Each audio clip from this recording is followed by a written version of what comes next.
प्रिय बच्चों, अयोध्या सिंह उपाध्याय आर्योध की प्रिय प्रवास से आधारित पवन दूतिका शीर्षक की अगली पंक्तियां हैं।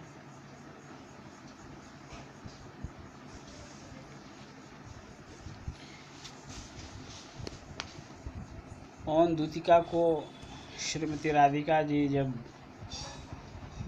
प्रेषित करते हैं मथुरा के लिए, उसको तमाम तरह के संदेश देती हैं, सुझाव देती हैं। उसी के क्रम में अयोध्या सिंह उपाध्याय जी लिखते हैं, सांचे ढाला सकल वपु है दिव्य सौंदर्यशाली, है दिव्य सौंदर्यशाली, सत पुष्पों से सुरभि उसकी प्राण संपोषिका है। दोनों कंधे वृषभ वर से हैं बड़े ही सजीले, लंबी बाहें कलभ कर सी शक्ति की पेटिका हैं। राजाओं सा सिर पर लसा दिव्य आपीण होगा, शोभा होगा वह श्रुति में स्वर्ण के कुंडलों की। नाना रत्नाकलित भुज में मंजू केयूर होंगे, मोती माला लसित उनका कंबू सा कंठ होगा। देखो, इस पद्यांश में संस्कृत निष्ठ शब्दों का खूब प्रयोग किया गया है। सकल संपूर्ण, वपु शरीर, सुरभि सुगंध, संपोषिका मतलब पोषण करने वाली, वृषभ वर्ष से अर्थात सांड के समान श्रेष्ठ, कलभ कर से हाथी की सूंड जैसी, पेटिका यानी कि पिटारी, लसा माने होता है शोभित, आपीण एक शब्द आया जिसका अर्थ होता है मुकुट, उभय श्रुति यानी दोनों कान, उभय दोनों श्रुति कान, नाना अनेक विभिन्न, भुज हाथ या भुजा, केयूर भुजबंद, कंबु शाखा। प्रसंग आप में लिख सकते हैं कि प्रस्तुत पद्यांश में राधा द्वारा पवन को श्री कृष्ण की शोभा बताई गई है ताकि वह उन्हें आसानी से पहचान सकें। जैसे हम किसी को संदेशवाहक बना करके भेजते हैं तो उसमें बताया जाता है कि देखिए उसका चेहरा ऐसे है, थोड़ा लंबे हैं, थोड़ा उनका जैकेट ऐसा है या चश्मा ऐसा है, यानी कुछ हुलिया हम बता देते हैं ताकि आसानी से हम उसको पहचान सकते हैं।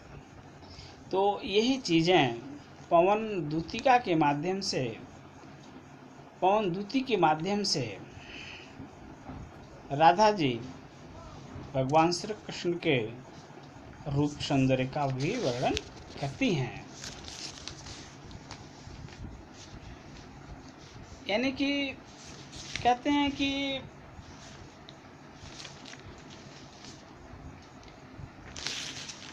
सांचे ढाला सकल वपु है दिव्य सौंदर्यशाली। इसका अर्थ यह हुआ कि राधा पवन से कृष्ण की शोभा का गुणगान करती हुई कहती हैं कि उनका जो संपूर्ण शरीर है क्या है, एक सांचे में ढाला गया है।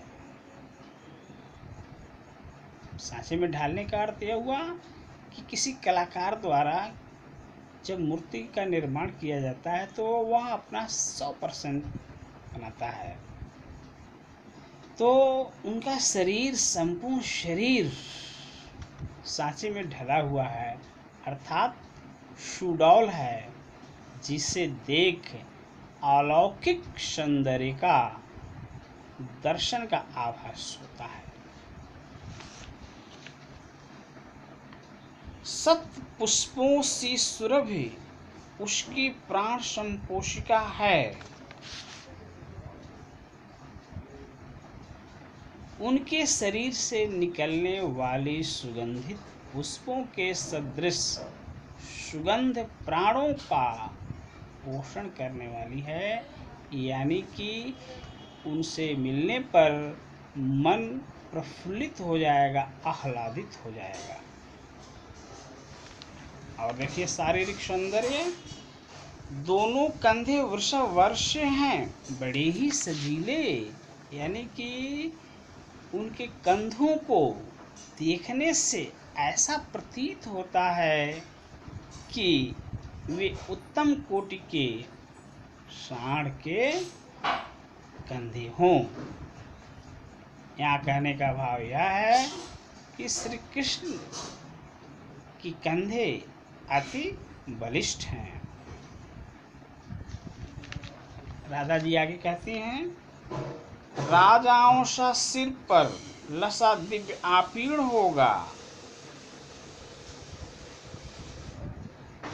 आगे कहती हैं आपीण होगा, उसके पूर्व की पंक्ति है, लंबी बाहें कलब करशी शक्ति की पेटिका, और उनकी जो लंबी बाहें हैं वह कैसी हैं, हाथी के सूंड के समान जो शक्ति की पेटिका है।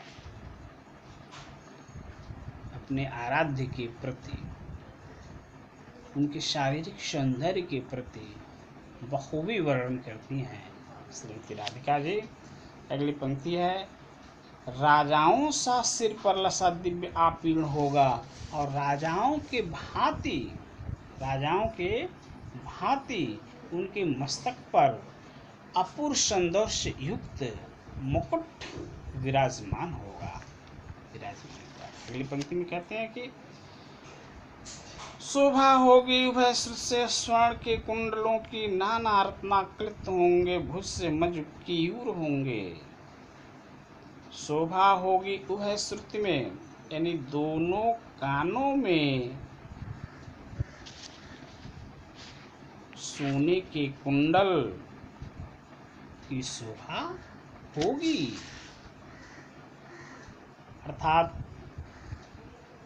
उनके दोनों कान मनोहर स्वर्ण कुंडलों से सुशोभित होंगे, और नाना रत्नाकृत भुज में मंजू के यूर होंगे।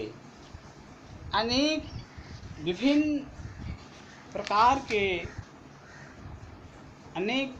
प्रकार के रत्नों से जड़ित भुजबंद धारण किए होंगे अपने भुजाओं में, और मोती माला लसित उनका कंबुसा कंठ होगा। कंबु माने होता है शंख, कंबु माने होता है शंख।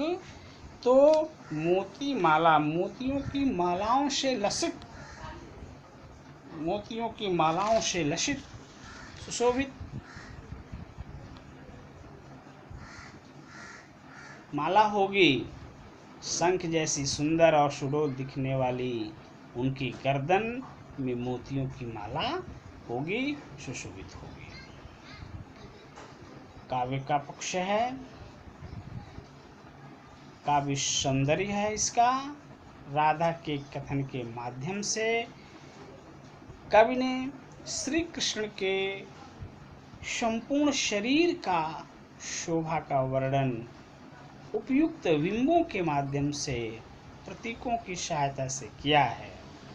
रस वियोग रस है, वियोग श्रृंगार रस है। कला पक्ष में आप लिख सकते हैं, इनकी भाषा खड़ी बोली है, शैली प्रबंध है, छंद मदाक्रांता है, अलंकार उपमा और अनुप्रास है, गुण प्रसाद है, शब्द शक्ति अविधा है, और अगर आप यह भी लिख सकते हैं कि भाव साम्य, तो जो उपयुक्त पद्यांश आपको बताया गया, भाव सम्यता, मोर मुकुट और कानन कुंडल, पीतांबर सोहे अति माधुरी, शीश मुकुट कटकाचनी, कर मुरली उर्माल, यही बानक सो मन बसो, सदा बिहारी लाल। अगले पंक्ति में कहते हैं, तेरे में है न यह गुण जो तू व्यथाएं सुनाए, व्यापारों को प्रखर मति और युक्तियों से चलाना। तेरे में है न यह गुण जो तू व्यथाएं सुनाए, व्यापारों को प्रखर मति और युक्तियों से चलाना। बैठे जो हो निज सदन में मेघ से कांति वाले, तो चित्रों को इस भवन के ध्यान से देख जाना। जो चित्रों में विरह विधुरा को मिले चित्र कोई, तो जाके निकट उसको भाव से यूं हिलाना। प्यारे हो के चकित जिससे चित्र की ओर देखें, आशा है यूं सूरत उनको हो सकेगी हमारी। प्रस्तुत पद्यांश में राधा श्री कृष्ण के पास भेज रही पवन दूती को समझाती हुई कहती हैं कि मुख विहीन होने पर भी किस प्रकार विभिन्न क्रियाकलापों के माध्यम से वह अपने संदेश सुनाएगी। जैसे पवन दूती जो है उसके पास मुख नहीं है, तो वह अपने भाव को कैसे व्यक्त करेंगी। यह सारी चीज़ें श्रीमती राधिका जी पवन दूती को बताती हैं। पहली पंक्ति है, तेरे में है न यह गुण जो व्यथाएं सुनाए, व्यापारों को प्रखर मति और युक्तियों से चलाना। यानी कि राधा पवन से कहती हैं, तुम कृष्ण के सम्मुख मेरे दुखों को, क्योंकि तुम्हारे पास वाणी नहीं है, दुखों को वाणी से कह पाने में असमर्थ हो, इस कारण मेरी व्यथा और संदेश को उन तक पहुंचाने में तुमको अपनी तीव्र बुद्धि और विवेक का प्रयोग करते हुए उचित क्रिया व्यापारों के माध्यम से अपना कार्य पूर्ण करना। यानी विभिन्न माध्यमों से उनको संकेत करना कि कोई आपको याद कर रहा है। बैठे जो हो निज सदन में मेघ से कांति वाले, यदि मथुरा पहुँचने पर तुम्हें मेरे प्रियतम जो बादलों की कांति के सदृश प्रतीत होते हैं, तो चित्रों को इस भवन में ध्यान से देखे जाना। अपने घर में बैठे मिलें जब तुम भवन के सारे चित्रों को ध्यानपूर्वक देखना। यानी कहने का अर्थ यह है कि जब वो घर में बैठे हो मेघ से कांति वाले, तो उनके कमरे में, उनके सदन में किस प्रकार के चित्र हैं, उन सभी चित्रों को तुम ध्यान से देखते रहना। और उन्हीं चित्रों में से कोई ऐसी चित्र जिसको वो रेखांकित करती हुई कहती हैं कि इस चित्र के माध्यम से हमारी विरह व्यथा को बताना। क्या कहती हैं कि जो चित्रों में विरह विधुरा का मिले चित्र कोई। राधा आगे कहती हैं कि यदि उन चित्रों में वियोग से व्यथित किसी विधुरा, किसी स्त्री का चित्र दिखे, तो तुम जाके निकट उसको भाव से यूं हिलाना। तुम उसके निकट पहुंचकर उसे इस भाव से हिलाना कि मेरे प्रिय विस्मय के साथ उसे देखने लगे।